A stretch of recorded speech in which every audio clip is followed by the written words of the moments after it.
Welcome to Faith, Fiction, and Folklore, or as we like to call it, the Try F podcast, where we try not to F the podcast up. Today, we are reviewing a Jesse Lee Peterson video and talking about anger and its implications in your life. Anger. All right. So, am I understanding your position to be that we should not be angry? Right. You should never have anger. There's no reason for it. Okay. You know I'm going to Wait. disagree with you. Why is there no anger? And what you said made me mad. So, Oh, good. Yeah. All right. Okay, let's see. Base. Let's see if I can get to this thing in one piece. Here we go. Who's new face, Jen?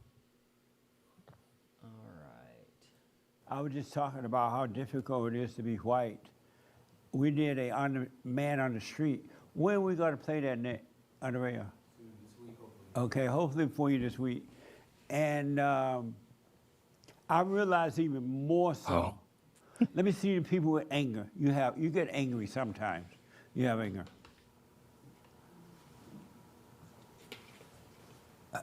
Yeah, okay. So everybody, except the 4 people on the row. You get angry sometimes, right, sir? Okay. You say yes? Okay.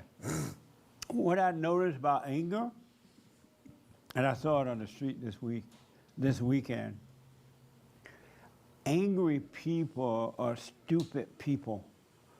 Sorry. No, you're Well, right. not I'm sorry, yeah, well, anyway. but I'm happy to tell you. I bet the other angry people glad they didn't raise their hands. But angry people are really dumb. It made no sense at all for 1 second to be angry. It made no sense. Think about it. You got to be crazy to be angry. You are a human being and you're walking through life in darkness. Think about Trevor, this is my dad joke for the evening. Are you sure you're not mad to be angry? But Good one. you got to be Sort of. mentally ill. That's why I give it a B. everybody's mentally ill. B plus. Because everyone is angry, except for those men and women who are starting to overcome. But I want you to know it. I'm going to prove it to you today. You're dumb. You're dumb. It doesn't even make sense to be angry.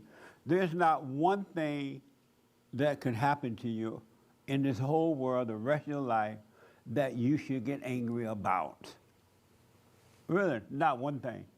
Disagree, Gary. You only. all right, hang on a minute. I would rather be. Jen says I would rather be asked if I'm angry than be told I'm depressed. I agree. Yeah. Yeah, I could see that. Okay, you want me to disagree with him now? Well, not necessarily. I just thought that's what you were going to do when you pause it. Oh no, I was reading Jen's comment. Okay. Yeah. I'm so mad. Grr, arg.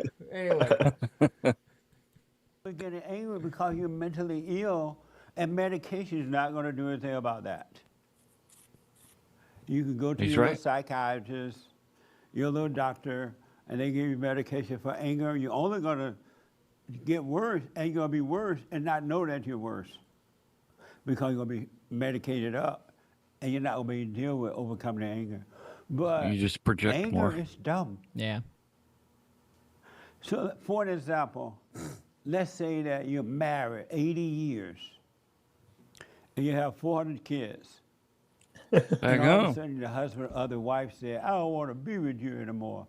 I'm leaving. You abuse me. You know, they Well, always bye. say that. If you have anger, you're going to feel, oh, don't leave me. I love you. Okay, Jen says then they want to drug you because you're depressed. Yeah. Yeah. Which makes you more depressed. You can make money off of you. Yeah, it's a weird. We read that book, Laura Delano's, Unshrunk. It's about that. You know, all those drugs, they just put you on the hamster wheel. Yep. Screw that. I'll rather be pissed off. That's kind of where I'm at lots of times. Like, I need to be angry so I don't get sad. I'm just going to power through. That's kind of where I'm at sometimes. Feel the anger and rage. And then move on. Yeah. Let the hate flow through you and then leave. Yeah, that's kind of where I'm at, Jen. It's like, yeah, I'll get over it sooner or later. That's kind of where I'm at. How will Let I it live go. without you? I'm so hurt. Let's go have counseling. Let's do this. If it's the husband or the wife that want to leave, right? You know, I'm lonely, don't leave me. And then you're going to call your mother, Mama, my husband want to leave me. And I knew that man was no good no way. Mama, my wife want to leave me. I knew that woman was a slut. I told you not to marry her. She's going to tell you, Oh, you know what? gosh. Don't worry about it, right? But, and so because you have anger or resentment, which is both the same, are the same, you're going to be all upset. But just imagine this. If you didn't Right, have Jim? anger or resentment and that person wanted to leave, you'd be like, okay, bye. See you later. Been fun. All right. I'm going to challenge you. Challenge Okay. now. I think he's conflating inner peace with apathy. And I don't think apathy is good. In fact, apathy is one of the great sins you can commit. So what's your definition of apathy? Being overfed and unconcerned. Circa Overfed. Ezekiel 17, I believe.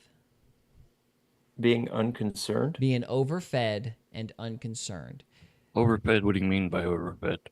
Gluttony. Like overfed. Like, okay, let me give you the Okay, context so for the scripture. actual like eating 10 bags of chips.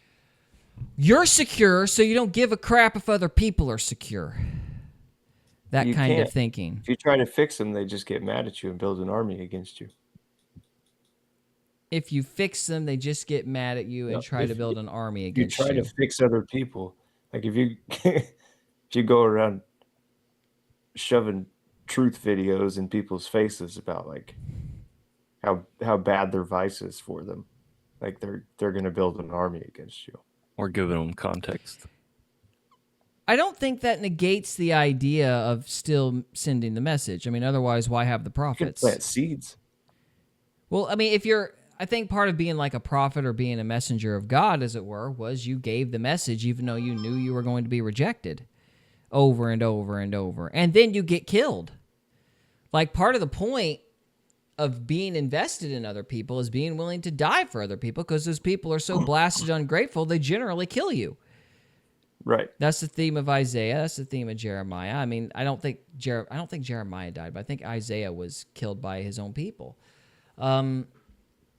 So we are called to care about other people to our own detriment. That is one of the burdens of being a Christian, if you will. But I don't think you should. I think when you become at peace with yourself, people come to you for guidance. You don't seek out the giving of guidance. You don't go around preaching at people because they won't listen. But when you are a beacon of light or truth, people are attracted to that and they come to you and ask questions, which is, I mean, what they did with Jesus. I think sometimes. I think that's how that works. Sure, sometimes. I don't know if that always happens, though. I think it's kind of maybe a seasonal thing. Like with Christ, they came to him because he was feeding them, like he was providing for their needs. And, he eventually kind of had to, I don't remember what exactly he did, if he rebuked them or not, or what exactly it was that happened, but he eventually got tired of them just showing up for the miracles. There's a point where he makes a comment about that. But they were showing up because he would take care of their physical needs, and there's a season for that. But there's also the season where you die on the cross. Like those same people he fed are the same people that killed him. And he still gave the message anyway, and he knew that they were going to kill him. He still fed them. So part of the idea of being a Christian is caring about other people and is caring to the point that it hurts you. That is one of the unpleasant aspects of Christianity. And so I think that kind of flies in the face of apathy or not being super concerned. And What I mean, didn't he say, "Let the dead bury the dead"? in a certain context, yes, he's telling the guy to join me now because the guy's probably just making an excuse, so he didn't have to go follow Christ. He probably wasn't actually needed. And Well, so I mean, think Christ told about him, that. let the dead bury the dead. Let that sentence sink in, though. Does that show apathy to you? It depends on the context of it, though.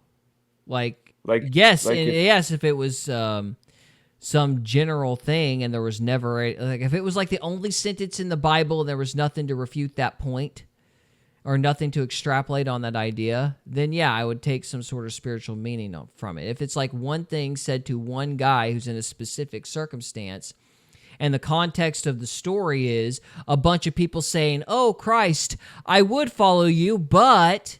Like, that sentence is in a long list of people making excuses about why they can't follow Christ. And so he says that to basically cut at the guy's individual need. do you think that going to funerals is spiritually beneficial? Is it spiritually beneficial? Like, what do you To go to mean? Like, to go that's to a not a funeral? specific enough Anybody's. term. Spiritually beneficial. Like, do you think... Do you think it's good to wallow in sadness or emotion? For a season, I think there's a time to grieve and then there's a time to move on. Like Ecclesiastes. My philosophy on emotion in general is Ecclesiastes. There's a time for everything under the sun. Time to love, time to hate, time to reap, So, time to sow, time for war, time for peace. what determines that to you? Guidance of the Holy Spirit, I would say. Prayer, reading the Bible, life experience. All these things come together to give you a sense of when you should get up and when you should move on and when you should stay and mourn something. Like, yeah, I think people do need to be sad, especially like around tragedies and stuff, because people need to remember others who have suffered. Like, there is a value in remembering tragedy. There is a value in remembering what people have gone through, if for no other reason than to have life lessons. Yeah, but you could still remember that and not, bask in the emotion of it.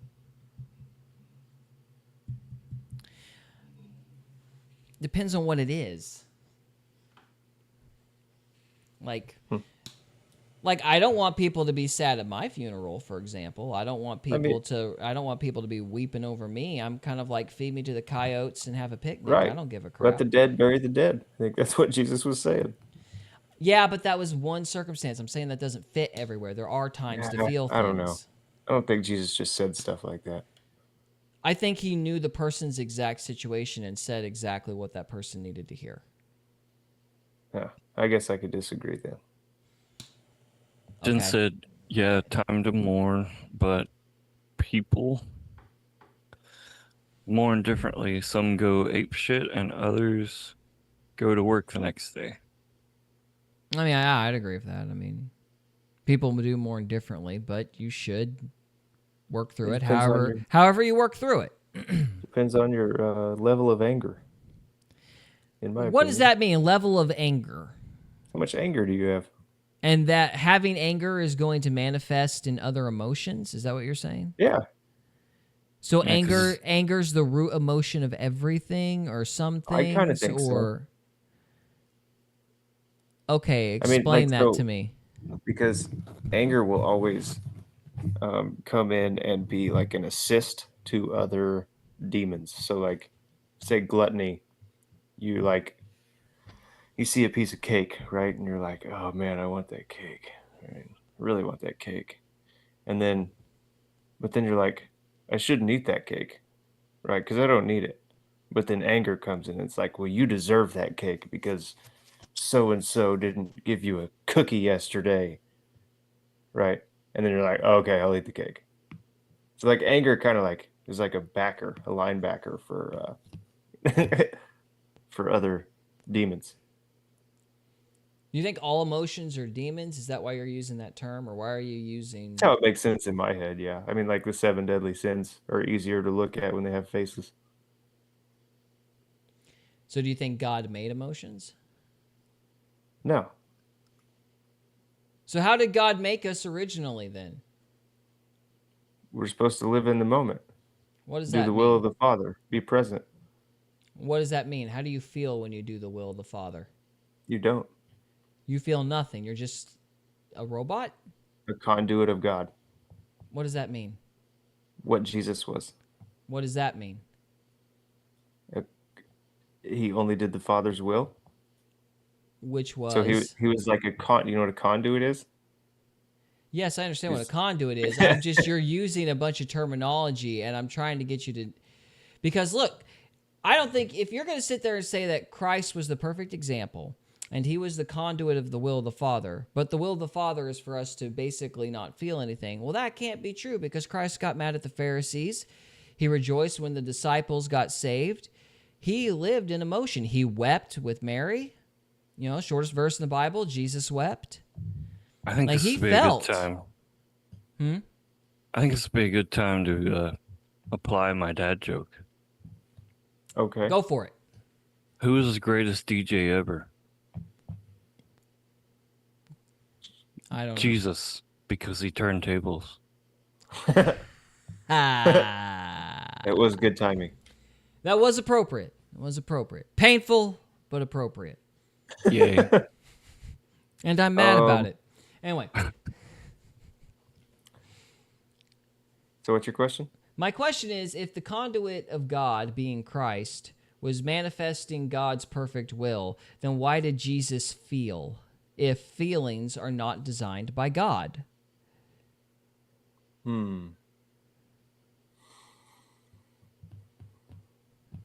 Okay. Valid. Okay.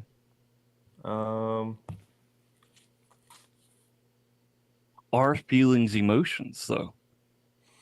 I think the difference I is think Jesus so. didn't identify with them. So like most people identify, and that's where you get like depressions when you're like identifying with. Okay, you have to Sadness. define what that is. Identifying with an emotion. I don't know what you mean when you say that. Okay, so hang on, let me find this. I wrote it down. Jen said, hey, So- Jesus wept. Yeah. So I wrote this down. See thoughts, Yeah. don't feel them. Over When you- Lazarus. Can you let me talk? See thoughts, don't feel them. When you just observe, there's no issue. But when you choose to feel that thought, your body translates it and makes it real. So like as an example, like when I was younger, when I would feel anger, I would punch a wall and it would hurt my hand. Uh-huh. So instead of punching the wall, I see that I'm angry now and I just don't do anything about it. But you still So- feel the emotion, like in your gut, right? Yeah, but it goes away because I don't identify with it. I'm not like, oh, that anger, that's me. I don't do that anymore. So you're talking about not reacting poorly. Not reacting at all. Well, sometimes you do have to react, but most of the time, particularly with anger, it's best not to do anything. Because you aren't exactly being logical when you're angry. Right. So it's best to hold back until you're in a calmer frame of mind to decide what you're going to do. But there are other times, like with Christ turning the tables, that you do need to let that anger vent out because that's a demonstration for other people. You know, Paul talks about whatever you say, whatever you do, let it be for the edification of the body. So you're supposed to be demonstrating with your feelings and with your actions some sort of message for other people. You know, I think what you're talking about is about being mindful of your emotions and deciding the appropriate way to react with those emotions. But that doesn't mean, you don't feel them or that you're always supposed to do nothing. For example, sometimes you're supposed to do the thing that's opposite of what you feel. And the fact that you're angry, as strange as it might sound, for example, would be to respond in an opposite manner from your emotions. So if you're mad at your wife, for example, because she said something, but she said it from a place of hurt, even though you're angry, it might be better to give your wife a hug, and that might make that hug mean more to her than it would normally because you did it even though you didn't want to, and you did that because she was hurting. Okay. So our emotions do serve a function, but they're meant to cue a behavior, but it is up to us to be disciplined enough to decide what that behavior is. Well, so are you saying when you feel anger, you should show love? Sometimes. But, well, Not all you the should time? always show love, but the question is to who? Should always Because show love? Is that what you was said? Christ beating the crap out of the priests, showing them love? Was he Yes, showing love to because the they needed priests? corrected. I would agree. I would also say that he's showing love to the audience, to the people. How? Because he's saying this is wrong. This thing that you've been taught is okay for 200 years is wrong, and God is furious about it. Okay. And so But that- his genuine anger demonstrated that point. But it wasn't anger, it was love. It didn't feel like love in the sense that it felt like a bunch of serotonin or dopamine running through your brain. It felt like anger. It was an act of love because love is both a verb and a noun. So it may have felt like anger, but it was an act of love. Because the intention was to show the truth to people. But how do you know how Jesus felt? I'm assuming it's a safe reference when he made a whip and beat the crap out of him. I think it's safe to assume he was mad. What, I mean, can you spank your kid without being mad? Yes, you can. Okay. Yes, you can. So it's that kind of love, man. Yeah, but there's a big difference between doing that and then making your whip. Like he made it personally and then ran in there and then turned all the tables and said, "You've turned my father's house into a den of thieves." And then don't forget that there were other times that he called them snakes. He called them whitewashed tombs.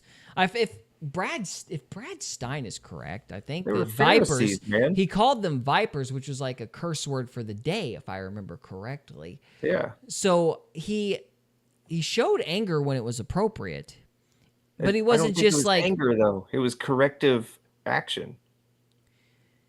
Like our definition of anger and what Jesus experienced are not.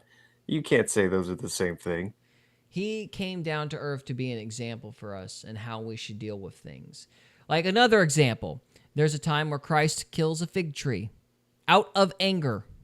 It didn't produce fruit. He got mad and said, "May you never produce fruit again."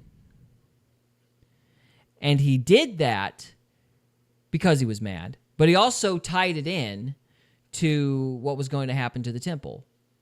It's kind of a Marky and Sandwich story. There was an idea about how, in the same way that the fig tree was dying for not producing fruit, so too the temple was going to be destroyed and Jerusalem was going to die, basically. Yeah. It's So a it great was allegory. it was a messianic prophecy about the destruction of the temple. So, but yeah, that was something done. I mean, the Bible says he was mad when he did it. So, you know, It does. emotions I have forgot about that uses. story. Yeah. I don't know. I don't know. I just, yeah. I don't think anger is necessary. At least it hasn't been in my life. Every time I've been angry, it's hurt me. Well, generally speaking, none of us are very good at reacting appropriately when we're mad. And So we should yeah, only most show of the time. love. I think we should ask ourselves, what the most loving thing to do is in a given situation. And, take note how we feel, but not necessarily respond impulsively. Right. So, Because then you're identifying with the emotion. You're allowing the emotion to dictate your actions. yeah, if that's what you mean by identifying emotion, I agree completely. Yeah. Yeah. So yeah. What else was there? I got a couple other notes I can talk about unless you want to keep playing the video. I'll go for it. However you want to do it. Let's see. I wrote down some questions. Is your anger justified or righteous? Like the last time you were angry, was it justified or righteous? I'm pretty mad at Soul Patch Guy. I think that's righteous. You think it's righteous to be mad at somebody for He's accusing somebody of being mad? He's accusing somebody falsely of being a PDF file. I think I'm entirely entitled to be angry about that. I think that's unjust, and that does make me mad. Okay. What do you use to quell your anger? Making snide jokes and being a smart aleck.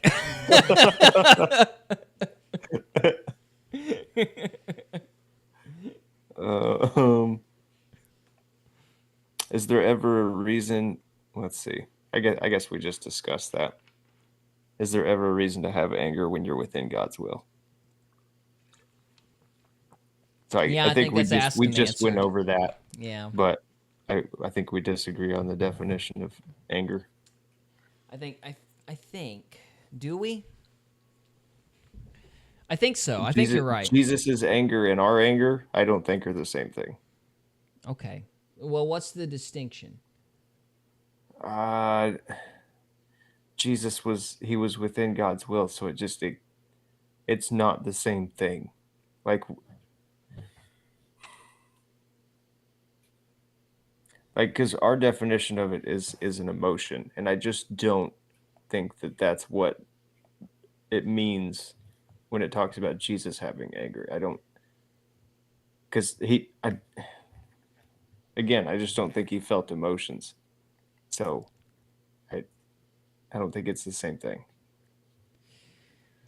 Well, I mean, I do think you have to account for scriptures like Jesus wept and his actions at the temple. Like, I do think you have to explain all that if you're going to maintain the position that he didn't have emotions. One way to do that is to redefine what you mean by emotions.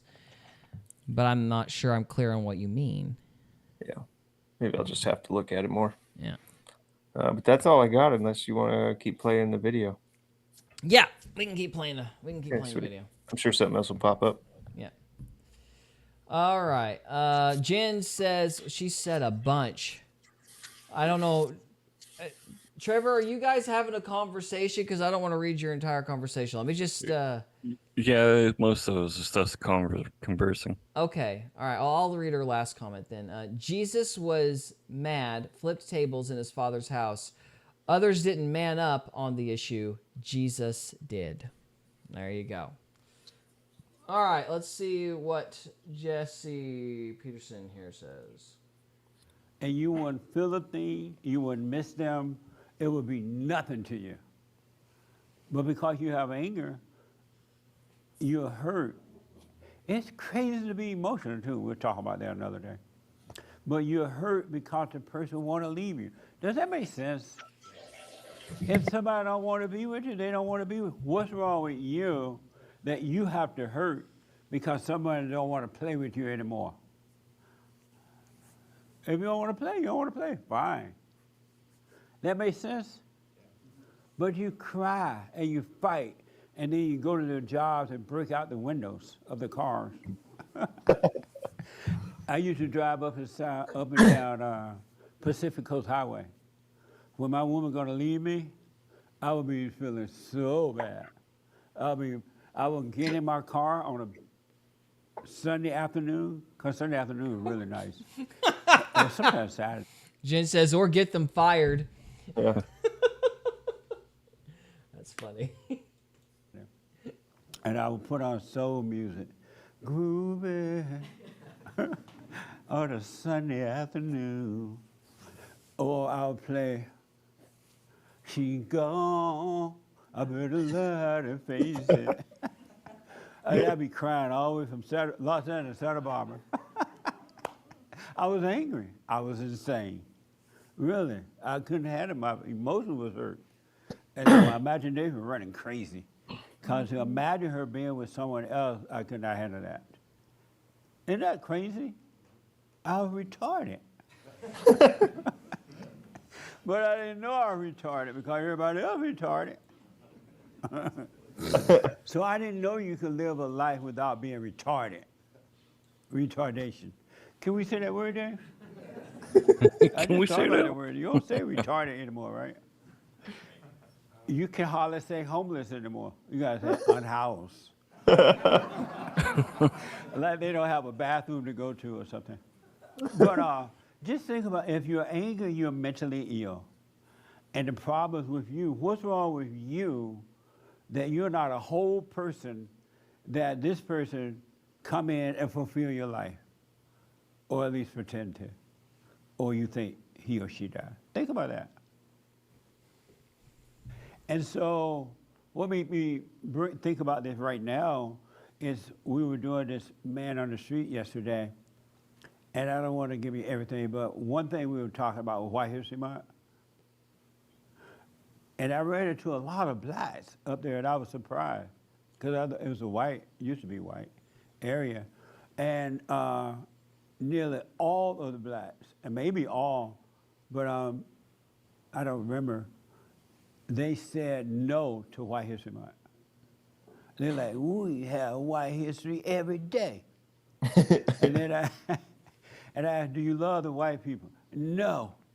Why? Because they enslaved us. Because of racism. They enslaved us. And these people are like young people, like early 20s, 30 it appeared. I'm like, and then I'm like, you gotta be crazy. In your early 30s, thinking that somebody enslaved you 150 years ago, and, and that impact your life now. Think about that. They're using that as an excuse not to be free. The white man enslaved us, and nobody knew anything about slavery. And so I'm like, where did you get that from? They taught us that in school. This is why you shouldn't send your children to a public school system. Why would you teach your children that you can't make it in life because of something that happened 150 years ago? Even the slave people weren't that mad about it. They loved Mr. Charlie. I remember whenever my master said he was sick, I grew up on a plantation, for those who don't know. When my master said he was sick, I was like, yes, master, we sick. Because my grandparents who worked on the plantation, ran the plantation, they weren't mad at the white man. I'm sure there were some things they disagreed with, but they didn't raise us up to be mad about it. They taught us to work, treat everybody the same, and they were good and bad and all human beings. And so I didn't know to be mad at the white man until I moved to California. And then I started listening to these stupid black leaders. They were lying to me, and I was so young. But you don't need to be angry, folks. Nobody, male or female, can hold you back in life. That's a false idea. There's nothing that you want to do in life that you can't do. It's up to you. But you got to drop the anger, because anger makes you think you can't. Anger separates you from God. You can read the Bible about God. You can talk about God. You can be one of the little prophet people go out on the street about God. You can be everything, know the Bible, raise up holy hand. And Okay, there is one qualifier I do want to add to that. Okay. It's not that anger separates you from God. It is bitterness. There is a difference between those two. It's actually quite important concept, the difference between anger and bitterness. It's okay to react in anger if it's appropriate. You need to do something specific, but you got to let it go. You can't stay mad. So And if if you you hang stay on to mad- the anger, it becomes bitterness. Correct. Okay. Yeah, it'll fester, become an infection. I would argue that once you have the anger, you let it go, and then you just see a necessary thing that you need to do, a corrective action, right? But you don't do it in anger because you've already seen the anger and let it go. I think it's fine, yeah. And what So you're not reacting in anger. Yeah, like maybe reacting in anger is a bad way to put it. Like you are supposed to have a reaction as a result of your anger. Like an emotion fundamentally is a prompting that you need to do something. It's like an alarm bell. It's a compass, not a map. Okay. Okay. You know? So you've got this alarm bell that's flashing that's telling you need to take an action. You need to decide, you need to be able to create enough distance to decide what that action is. Then you take the action and you let the emotion go. That's how it's supposed to work, particularly if anger. You don't think you should let the emotion go before you take the action? I think if you can, that's fine.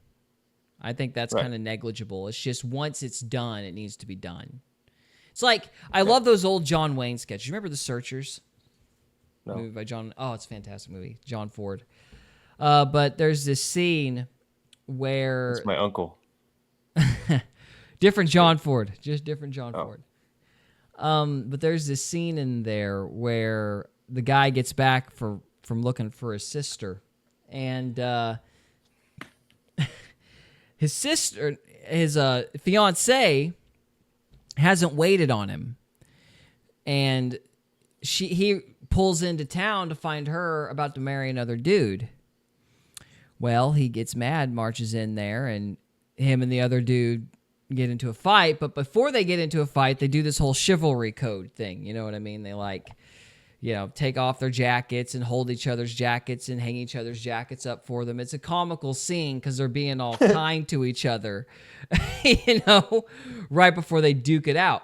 And then they duke it out, and they're expected to take hands. It's one of the best lines of the movie because the girl's all wringing her hands over it, and she looks at John Wayne and goes, "Oh, stop him, John, stop him!" And he's like, "Why? You started it."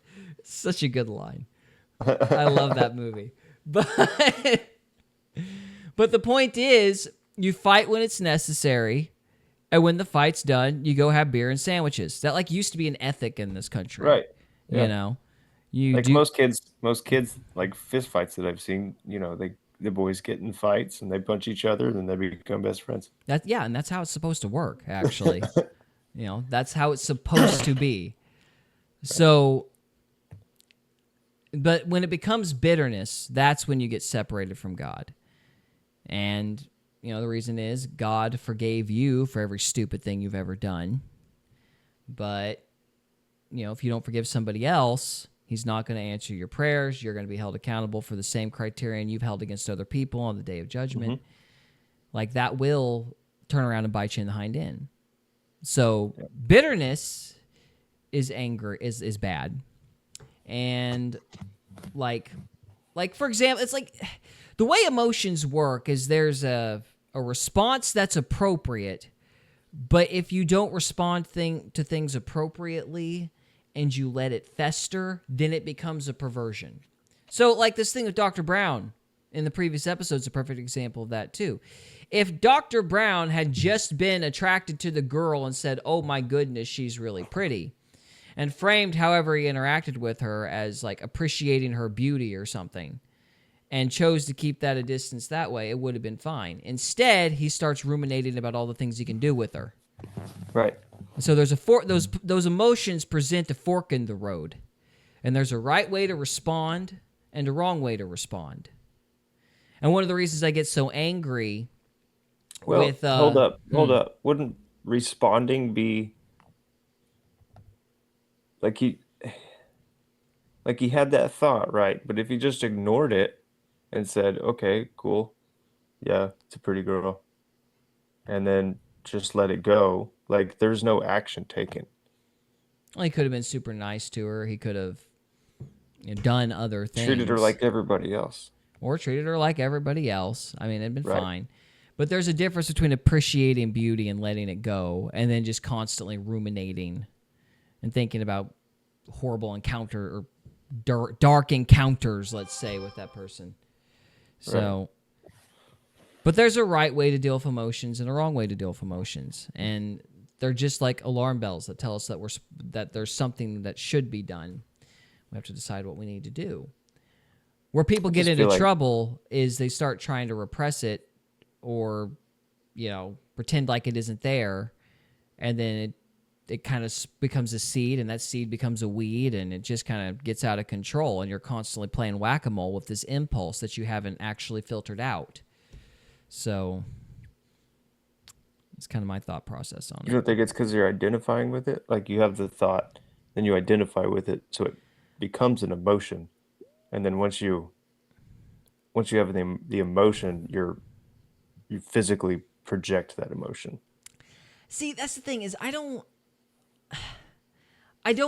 know enough to disagree with you. That's just not how I frame it. You know what I mean? When I'm talking about an emotion or something, it's almost like an errant thought. I'm not even sure it's mine. For all I know, something outside of me could be giving it to me. Mm-hmm. But I'm being called to respond appropriately. It's the devil and the angel archetype on my shoulder. You know, the emotion is that potential temptation, as it were, you know, and there's a right way and a wrong way to respond to it. So I don't know if you want to call it identifying with the emotion, like I don't see anything wrong with that. I almost look at it more like a hypothesis being presented to you that you have to respond to. And there's a right way and a wrong way to respond. But as far as like identifying with it, I don't know enough about that framework to even really disagree. Does that make sense? Well, identify. I mean, what I mean by identify is just like once you have the thought and you say that's my thought, that came from my brain, right? I'm sorry, say that again. Once you have a thought, and then when you identify with it, you're saying that's me, right? Okay. I That think I understand input what you're saying. came from Yeah. me Okay. I think I understand what you're saying. when it didn't. I think I get what you're saying. Yeah. So I think you're right. I think that there's a helplessness with assuming that every thought is you.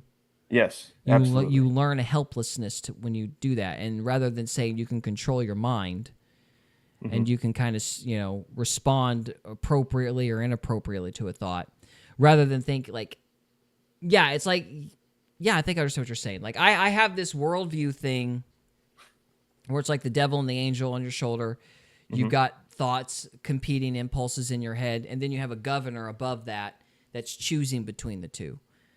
That's kind of my outlook of the brain. But some people think that their thoughts are just them. And so if you have like a perverted fantasy, some people think that, oh my gosh, I had a perverted fantasy. Right. And because I think I understand what you're saying, they start to identify with that fantasy because they've accepted it as them. Right. Yeah, I think that you should reject that notion. So I guess the most important thing for me is like looking at that observer, or not the observer, that The governor above the thoughts. the governor above the thoughts. He's less of a judge and more of an observer. So he's just seeing the things happening. Yeah, I would like, understand that as your soul. Cool. Like that's like the real you. That governor above your thoughts is the real you. Yeah. So, yeah. So just observe the thoughts, see that they're there, and take no action with them. Or you don't need to feel them because there's no point. You don't have to accept them as you. Yeah. They're just something that's being delivered to your brain, I guess. So, yeah, I think that's a more accurate way to understand it. So I think we're saying the same thing. It's just nomenclature is different. Yeah. Sounds like. So, yeah. Cool, man. Cool beans. Yeah. At least. Well, is there any other final thoughts on the subject? Nope. Just why does Jen hate Tom Cruise? Never liked him either. Anyway. Nobody likes Madonna or Tom Cruise. What the? I have heard of the Paul Harvey skit from If I Were the Devil. Oh yeah, that's a good one. That is a good one. That's fantastic. Yeah. Paul Harvey's great to listen to. Yeah, he is. I kind of wish he had I wish he would have recorded the Gospels before he died. That would have been nice. That would have been nice. Yeah. Well, boys and girls, I think we're done for the evening. All right. Jen, thanks for coming back. It's always great to have you. Thanks for hanging out. Appreciate it. Thank you, Jen. Guys, we are finished for the evening. Thank you so much for joining us. And we will see you next time. Adios. See you later. See ya. We hope you enjoyed this episode of Faith, Fiction, and Folklore. If you did, we would love it if you would subscribe to us on YouTube or follow us on Rumble. We can also be found on X, Instagram, and Facebook. And we are available on Spotify, Apple Podcasts, Amazon Music, and iHeartRadio. Thank you again very much for listening, and we'll see you next time.